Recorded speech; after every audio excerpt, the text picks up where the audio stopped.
मैं तो लोकल को धन्यवाद करना चाहूँगी जो ये वुमेन्स को आगे बढ़ने का मौका दे रहा है और कोशिश कर रहा है कि ये औरत एक अपनी अच्छे से घर बैठे पहचान बना सके और सामने एक निखरा हुआ उसका भविष्य हो। तो उसके लिए मैं बहुत ज़्यादा थैंकफुल हूँ।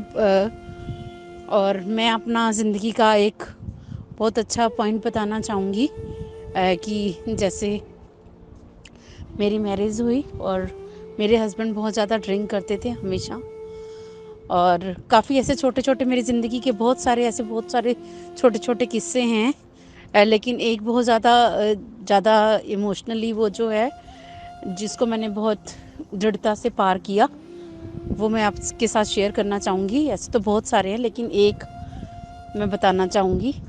वो था कि मेरे हस्बैंड बहुत ज़्यादा ड्रिंक करते थे और शुरू से ही करते थे ड्रिंक तो लेकिन ड्रिंक करके वो जब घर से निकलते तो उनको पता ही नहीं चलता वो कौन सी राह पर चले जाते।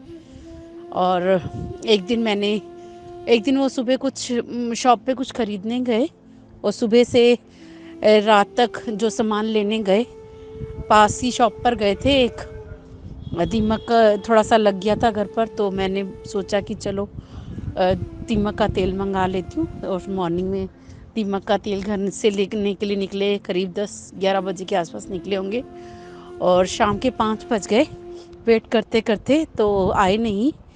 तो मैंने बड़ा फ़ोन किया, सब किया लेकिन नहीं आए।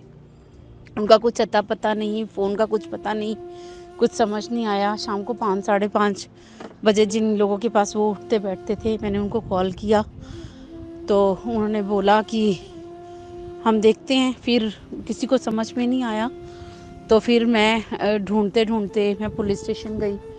तो पुलिस स्टेशन से पता चला कि उन्होंने बोला कि हम ठीक है इत्तला कर देते हैं, हो सकता है एक्सीडेंट हो गया या जो भी हो गया, देखते हैं कैसे क्या पता कर सकते हैं। तो मैं कंप्लेन लगा करवा के तो मैं घर वापस आ गई 9-9:15 बजे। और मेरे हस्बैंड के पास स्कूटर था एक्टिवा और मैं भी स्कूटर चला लेती हूँ शुरू से ही। और उसमें मेरी बिटिया ने बोला मम्मी, उसको पता था पापा ऐसे से हैं, उसने बोला मम्मी पापा का पता नहीं है, पता नहीं कहाँ होंगे नहीं होंगे, हो सकता है कहीं पर गिर ना गए हों, तो आप स्कूटर की दूसरी चाबी उठा लो, आप ढूंढने जा रहे हो पापा को, हो सकता है कहीं दिखे तो हो सकता है स्कूटर जो ज़रूरत पड़े। तो मेरी बेटी छोटी है पर बड़ी समझदारी से उसने मुझे बोला और मैंने स्कूटर की चाबी उठा ली। और जब मैं स्कूटर की चाबी उठाकर और उनको ढूंढने निकली थी जब तो मुझे नहीं मिले। फिर बाद में मैं पुलिस स्टेशन गई और वहाँ पर मैं कंप्लेन करके आ गई। और मैं ढूंढते हुए पुलिस स्टेशन होते हुए मैं रात के करीबन 9-9:15 बजे के आसपास में घर लौट रही थी। तो रास्ते में रात को कॉल आया किसी अननोन पर्सन का कि ये स्कूटी नंबर है, तो ये पर्सन हैं, क्या आप इनको जानते हैं? तो मैंने कहा हाँ मेरे हस्बैंड हैं। तो उन्होंने बोला कि ये ना किसी खड्डे में गिरे पड़े हैं। तो मैंने सोचा पता नहीं कौन है कौन नहीं है। उन्होंने फिर स्कूटर का नंबर बताया और फिर उनको होश में लाकर उन्होंने मुझसे बात भी कराई तो क्लियर हो गया कि हाँ वही हैं। तो फिर उन्होंने मुझे बताया कि मैं इनकी वेट कर रहा हूँ, नहीं तो मैं इनको पुलिस स्टेशन वगैरह में भेज दूँगा। आप ये यहाँ पर खड़े हैं, मतलब यहाँ पर लेटे हुए हैं खड्डे के पास, खड्डे में गिरे पड़े हैं, मैंने उठा दिया है। तो वो शायद वो कुछ नीडी पर्सन था, शायद उसको मुझसे पैसे वैसे कुछ चाहिए थे।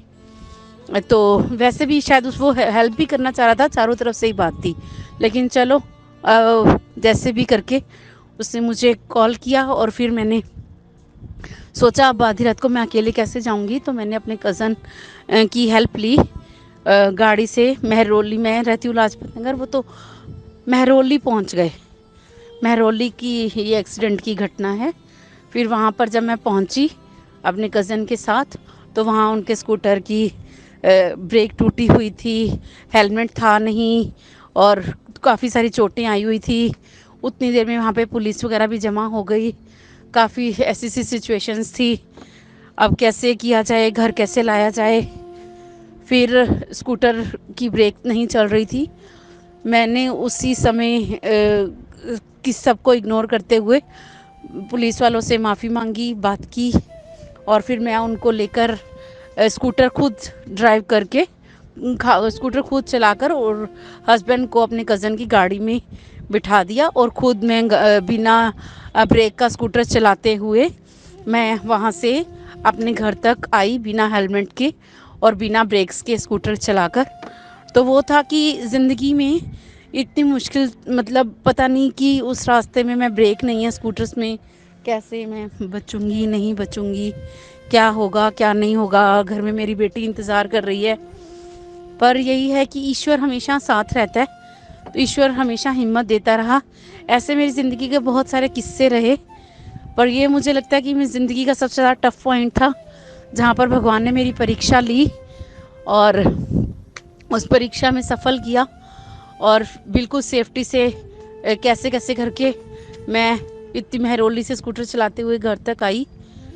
तो ये कि आत्मबल नहीं छोड़ना चाहिए, और जैसे तैसे करके आगे बढ़ना चाहिए लाइफ में, और छोटी छोटी बातों से घबराना नहीं चाहिए। और अगर हम ऐसे ही मैं भी अगर उस समय हार मान लेती कि ये स्कूटर कैसे जाएगा, रात के 10-11 बजे सबको कैसे मैनेज करेंगे, और क्या होगा कैसे नहीं होगा। तो बस आत्मबल बहुत ज़रूरी है ज़िंदगी में, और बाकी भगवान का साथ होना कंपल्सरी है।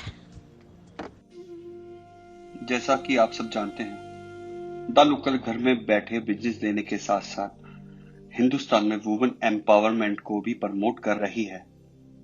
ज्यादातर हमसे महिलाएं जुड़ी हैं। ये छोटी सी कहानी मिसेस संगीता बत्रा जी की है, और द लोकल टीम की तरफ से इन्हें सर्टिफिकेट ऑफ ऑनर अवार्ड से नवाजा जाएगा, क्योंकि ऐसी पर्सनल स्टोरी शेयर करना कहीं ना कहीं ये बताता है कि मिसेस संगीता जी वुमेन को समझाना चाहती हैं और बताना चाहती हैं कि आप भी कमजोर नहीं। Thank you.